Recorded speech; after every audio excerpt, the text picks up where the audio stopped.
সুপ্রিয় দর্শক, আসসালামু আলাইকুম। সবাইকে স্বাগতম জানাচ্ছি আজকের গুরুত্বপূর্ণ সংবাদে। প্রথমেই জানিয়ে দিচ্ছি সংবাদ শিরোনাম। দেড় দশকের ফ্যাসিবাদী শাসনের অবসানের পর নতুন বাংলাদেশের সূচনা রাষ্ট্রপতি। এদিকে 11 সদস্যের সংসদ কমিটি গঠন, দায়িত্বে যারা। অপরদিকে ডেপুটি স্পিকার নির্বাচিত হয়েছেন নেত্রকোনা 1 আসনের সংসদ সদস্য ব্যারিস্টার কায়সার কামাল। এবং সবশেষে থাকছে রাষ্ট্রপতির ভাষণ বর্জনের কারণ জানালেন বিরোধী দলের নেতা। শুনছিলেন সংবাদ শিরোনাম, এখন বিস্তারিত। তার আগে ছোট্ট একটি আবেদন, সত্য সংবাদ ছড়িয়ে দিতে আপনাদের একটি সাবস্ক্রাইব আমাদের জন্য অনেক বড় সমর্থন। লাইক ও কমেন্ট করে জানান আপনাদের মতামতই আমাদের শক্তি। আমরা বলি সেই কথা যা অনেক মিডিয়া আড়াল করে। এখন চলুন বিস্তারিত দেখা যাক। দেড় দশকের ফ্যাসিবাদী শাসনের অবসানের পর নতুন বাংলাদেশের সূচনা রাষ্ট্রপতি মোহাম্মদ শাহাবুদ্দিন বলেছেন, দীর্ঘ দেড় দশকের ফ্যাসিবাদী শাসনের অবসানের পর 2024 সালের জুলাই অগস্টের ছাত্র জনতার গণ অভ্যুত্থান বাংলাদেশের ইতিহাসে এক অনন্য মাইলফলক। তিনি বলেন, হাজারো শহীদের রক্তের বিনিময়ে তাবেদার ও ফ্যাসিবাদ মুক্ত নতুন এক গণতান্ত্রিক বাংলাদেশের সূচনা হয়েছে। বৃহস্পতিবার 12 মার্চ ত্রয়োদশ জাতীয় সংসদ অধিবেশনে দেওয়া ভাষণে এসব কথা বলেন তিনি। এ সময় তিনি নবনির্বাচিত প্রধানমন্ত্রী তারেক রহমানের নেতৃত্বে গঠিত নতুন সরকারকে আন্তরিক অভিনন্দন জানান। রাষ্ট্রপতি বলেন, এ আন্দোলনে প্রায় 30,000 মানুষ আহত ও পঙ্গু হয়েছেন, 5 শতাধিক মানুষ তাদের দৃষ্টিশক্তি হারিয়েছেন। সরকার আহতদের চিকিৎসা নিশ্চিত করতে 1243টি স্বাস্থ্য কার্ড প্রদান করেছে এবং গুরুতর আহত 137 জনকে উন্নত চিকিৎসার জন্য বিদেশে পাঠিয়েছে। শহীদদের স্মৃতি রক্ষার্থে 64 জেলায় স্মৃতিস্তম্ভ এবং ঢাকায় জুলাই অভ্যুত্থান স্মৃতি জাদুঘর স্থাপনের কাজ চলমান রয়েছে বলে ভাষণে উল্লেখ করেন তিনি। রাষ্ট্রপতি বলেন, একটি শান্তিপূর্ণ, অবাধ ও নিরপেক্ষ নির্বাচনের মাধ্যমে নির্বাচিত প্রতিনিধিদের নিয়ে আজ এ মহান সংসদের যাত্রা শুরু হয়েছে। বিএনপি চেয়ারম্যান তারেক রহমানের নেতৃত্বে এ নির্বাচনে জনগণের স্বতঃস্ফূর্ত অংশগ্রহণ গণতন্ত্রের ইতিহাসে উজ্জ্বল দৃষ্টান্ত হয়ে থাকবে উল্লেখ করে সাবেক প্রধানমন্ত্রী বেগম খালেদা জিয়ার অবদান স্মরণ করে তিনি বলেন, বেগম খালেদা জিয়া দেশে সংসদীয় গণতন্ত্র প্রতিষ্ঠা ও সুরক্ষায় আপোষহীন নেতৃত্ব দিয়েছেন। দেশের অর্থনৈতিক পরিস্থিতি তুলে ধরে রাষ্ট্রপতি বলেন, 2023-24 অর্থবছরের তুলনায় 2024-25 অর্থবছরে বাংলাদেশের অর্থনীতি অনেকটা স্থিতিশীল হয়েছে। 2026 সালের জানুয়ারি মাসে মূল্যস্ফীতি কমে 8.58% দাঁড়িয়েছে, যা সামনের দিনগুলোতে আরও কমবে বলে আশা করা হচ্ছে।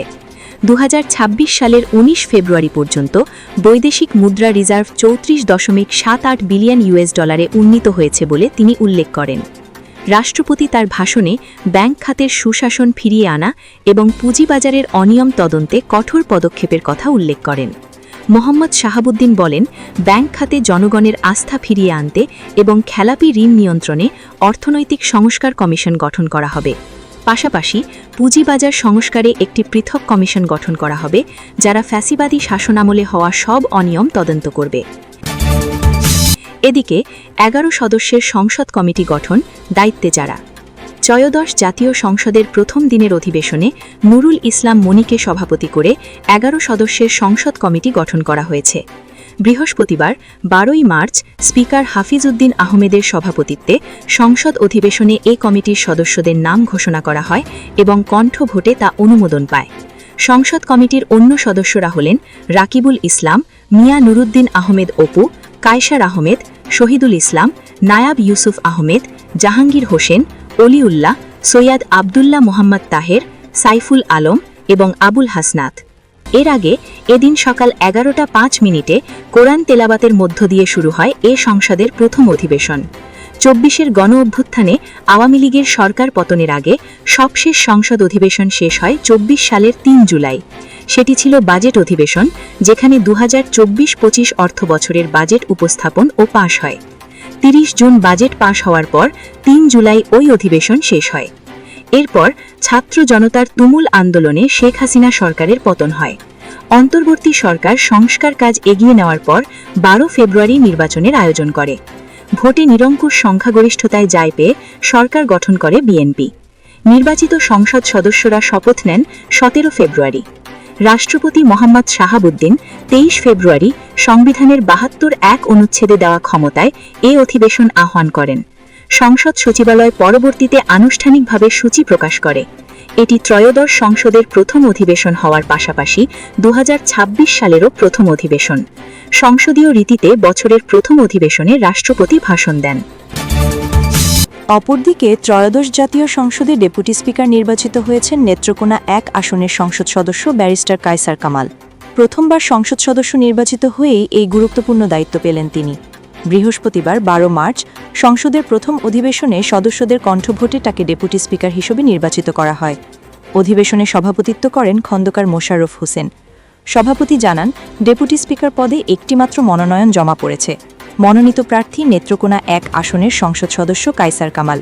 তিনি দায়িত্ব পালনের সম্মতি দিয়েছেন বলেও জানান সভাপতি। পরে প্রস্তাব উত্থাপনের জন্য সংসদ সদস্য রুহুল কুদ্দুস তালুকদারকে আহ্বান জানানো হয়। প্রস্তাবটি সমর্থন করেন সংসদ সদস্য আশরাফ উদ্দিন।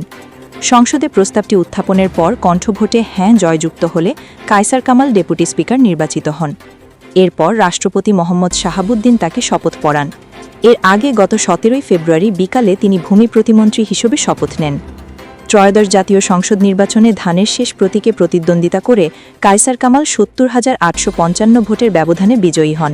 তিনি পেয়েছেন 1,58,343 ভোট। রাজনৈতিক পরিবারের সন্তান কায়সার কামালের বাবা প্রয়াত মোস্তফা কামাল মনসুর কলমাকান্দা সদর ইউনিয়ন পরিষদের চেয়ারম্যান ছিলেন। তার দাদা ও নানাও জনপ্রতিনিধি ছিলেন। শিক্ষাজীবনে তিনি ঢাকা বিশ্ববিদ্যালয় থেকে ইতিহাসে স্নাতকোত্তর ডিগ্রি অর্জন করেন। পরে উচ্চশিক্ষার জন্য লন্ডনে গিয়ে ব্যারিস্টার অ্যাট ল ডিগ্রি লাভ করেন। 1988 সালে ছাত্র রাজনীতির মাধ্যমে তার রাজনৈতিক জীবনের শুরু। 1996 সালে তিনি বাংলাদেশ জাতীয়তাবাদী ছাত্রদলের কেন্দ্রীয় নির্বাহী সদস্য হন এবং একই বছর ঢাকা বিশ্ববিদ্যালয়ের সিনেট সদস্য নির্বাচিত হন। পরবর্তীতে 2009 সালে বাংলাদেশ জাতীয়তাবাদী দলের কেন্দ্রীয় কমিটির নির্বাহী সদস্য হন তিনি। 2016 সাল থেকে দলটির আইন বিষয়ক সম্পাদক হিসেবে দায়িত্ব পালন করছেন। পেশাগত জীবনে কায়সার কামাল সুপ্রিম কোর্টের জ্যেষ্ঠ আইনজীবী। তিনি বিএনপির প্রয়াত চেয়ারপারসন খালেদা জিয়া এবং দলের চেয়ারম্যান তারেক রহমানের বিভিন্ন রাজনৈতিক ও আইনি মামলায় আইনজীবী হিসেবে দায়িত্ব পালন করেছেন। এবং সবশেষে থাকছে রাষ্ট্রপতির ভাষণ বর্জনের কারণ জানালেন বিরোধী দলনেতা। ত্রয়োদশ জাতীয় সংসদের প্রথম অধিবেশনে রাষ্ট্রপতি মোহাম্মদ শাহাবুদ্দিনের ভাষণ বর্জন করেছে বিরোধী দল। রাষ্ট্রপতির ভাষণের শুরুতেই বিরোধী দলের তীব্র প্রতিবাদের মুখে পড়েন তিনি। এক পর্যায়ে বিরোধী দলের সদস্যরা অধিবেশন থেকে ওয়াকআউট করেন। প্রথা অনুযায়ী প্রথম অধিবেশনে ভাষণ দেন রাষ্ট্রপতি। ওয়াকআউট শেষে সংসদের সাংবাদিক সামনে বিরোধী দল নেতা বলেন, এই সংসদ জুলাই শহীদদের রক্তের উপর দাঁড়িয়ে আছে। আমরা অনুরোধ করেছিলাম এই সংসদে ফ্যাসিস্টের দোসর, খুনির কোনো দোসর যেন বক্তব্য রাখতে না পারে। রাষ্ট্রপতি 3টি অপরাধে অপরাধী বলে দাবি করেছেন জামায়াত আমির।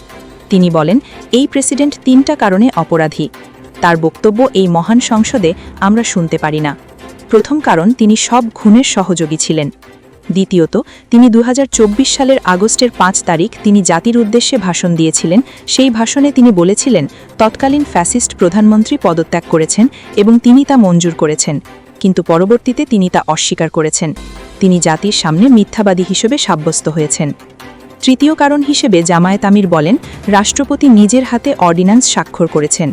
নির্বাচনে 2টি ভোট হবে। এতে যারা সংসদ সদস্য হিসেবে নির্বাচিত হবেন তারা সংস্কার সংশোধন পরিষদের সদস্য হিসেবেও নির্বাচিত হবেন। একই দিনে উভয় শপথ একই ব্যক্তি পড়াবেন। এই শপথ দুটি আমরা নিলেও সরকারি দল নেয়নি। রাষ্ট্রপতির প্রথম দায়িত্ব ছিল অধ্যাদেশ জারির 30 দিনের মধ্যে সংস্কার পরিষদের অধিবেশন ডাকা। তিনি সেই অধিবেশন ডাকেননি। গণভোটে 70% মানুষ হ্যাঁ ভোট দিয়েছে। রাষ্ট্রপতি এই 70% মানুষকে অপমান করেছেন। এখানেও তিনি অপরাধ করেছেন। ত্রয়োদশ জাতীয় সংসদের বিরোধী দল চিফ হুইপ নাহিদ ইসলাম বলেছেন, স্পিকারের কাছে নিবেদন থাকবে কোনো ফ্যাসিস্ট বা তার দোসর যেন বক্তব্য দিয়ে সংসদকে কলুষিত করতে না পারেন।